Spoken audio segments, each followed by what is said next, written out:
So guys, when it comes to shooting travel content, I like to bring only the necessary gear with me so that I can create the best possible travel video. The less gear I have with me, the more enjoyable and stress-free the trip will be. Now last week I went to Paris and shot a lot of videos on my iPhone 13 Pro Max, I think over 700 clips. One of the biggest advantage of a smartphone camera is that you always have it with you, and if you come across an unexpected moment that you'd like to capture, you can simply pull out your phone and take the shot. You don't have to worry about carrying around heavy camera gear. It's all possible using your smartphone and a couple of accessories. Now I remembered where I didn't use my smartphone to capture all of my travel content. I used to bring my Canon 80D with me with this huge travel backpack, and I would pack my Canon 80D, my gimbal, my drone, my tripod, and all of that stuff, and then walk up Machu Picchu feeling super exhausted at the end.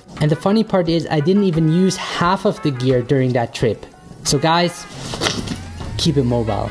What's up guys, Bennett Grazer here with smartphonefilmmaking.com, the epic online program to shooting awesome videos with your phone. In this video, I'll be sharing with you my best travel video setup when filming with an iPhone. Now, if you're using a different phone, it doesn't matter, the same rules apply. Now keep in mind that all products mentioned will be in the video description below, so feel free to check them out. So starting with the first item that I always bring with me when creating travel type content is the Tool Legend sling bag. There are many sling bags that you can get, but I like to use this particular one because it has several multi-function pockets and fits all of my smartphone gear in it. I just like how I can quickly pull the bag in front of me and grab out the things I need. Originally, I used this for my GoPro, but I find it works well when shooting with a phone. I had this sling bag for quite a long time now, and as you can see, it's very durable. So moving on to the camera I'm using is the iPhone 13 Pro Max. This is the camera I bring with me when traveling. As of making this video, it is the latest iPhone you can get. It has a pretty good battery life,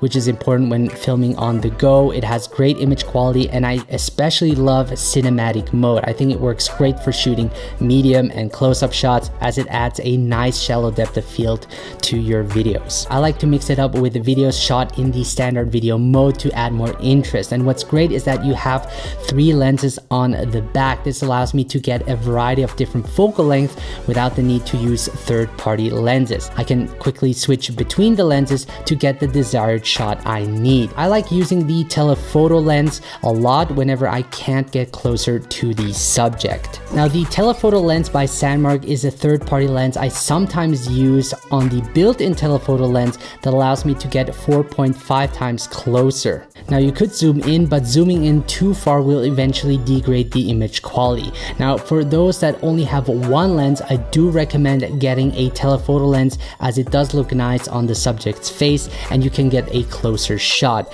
Now what I like about the telephoto lens by Sandmarc is that it comes with a clip that you can mount on most smartphones, just like that, and then straight away start shooting. Now when using a third-party lens on a gimbal, it can get heavy, so make sure to get counterweights to balance the weight. The next item I like to bring with me when traveling is the DJI OM4. This is by far my favorite gimbal, as I can charge my iPhone while shooting and also has a quick setup time. Now let me show you what I mean by that. This is a trick I like to do that not many people know of that allows me to get quick gimbal shots. When I'm on the go, a lot of times I have the DJI OM4 in standby mode. And to enter standby mode, I simply press the M button 3 times,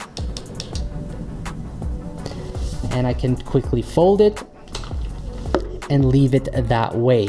And when I see something interesting that I want to shoot, within seconds I can unfold the gimbal and simply press the trigger button, and I'm ready to shoot. And this way I don't always have to turn on and off the gimbal all the time. But do you know how the pros unfold their gimbals? Like this. Oh yeah.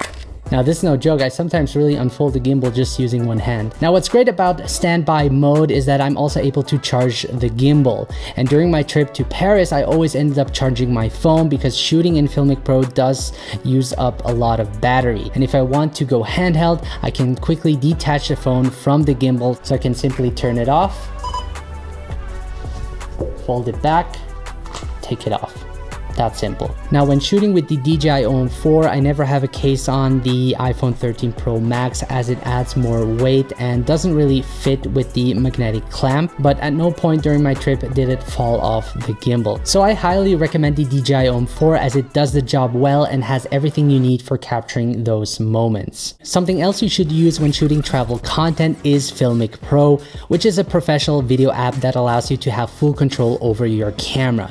You can get by shooting with the native camera app, but you will still have less control. With Filmic Pro, you can control the focus and exposure separately, dial in and lock your white balance, set your ISO and shutter speed, and much more for better video results. In my course, I talk about it a lot and have a dedicated section on how I use Filmic Pro to get professional video results. While I was in Paris, I shot 90% of the footage using Filmic Pro.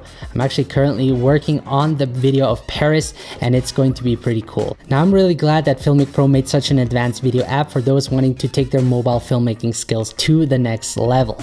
At first glance, it might seem overwhelming with all of its features, but with the basic understanding and simple process, you can get some really great results. Last, you will need some kind of editing app such as LumaFusion. Now, I prefer editing on a desktop computer. My main editing software is Final Cut Pro, but when it comes to editing on an iPhone, LumaFusion is my go-to app. I find that LumaFusion is the best and most advanced editing app out there as it's inexpensive and packed with many great features. It will soon be also available for Android users, so stay tuned for that. Now, even though I don't edit that much in LumaFusion, it's still great to have an editing app with you as you can import the clips you shot and create a quick edit for your social media. Now, if you want to learn more, head over to smartphonefilmmaking.com, the epic online course where you will learn everything there is to shooting cinematic and professional looking videos with your smartphone. Now, if you're new to making mobile videos, make sure to also download my free smartphone filmmaking guide that will help you get started making quality videos on your phone. Also, make sure to hit that subscribe button as this will help me make more valuable content for you guys. If you have any further questions, let me know in the comment section below. I appreciate all of you. Keep it mobile, and I'm out.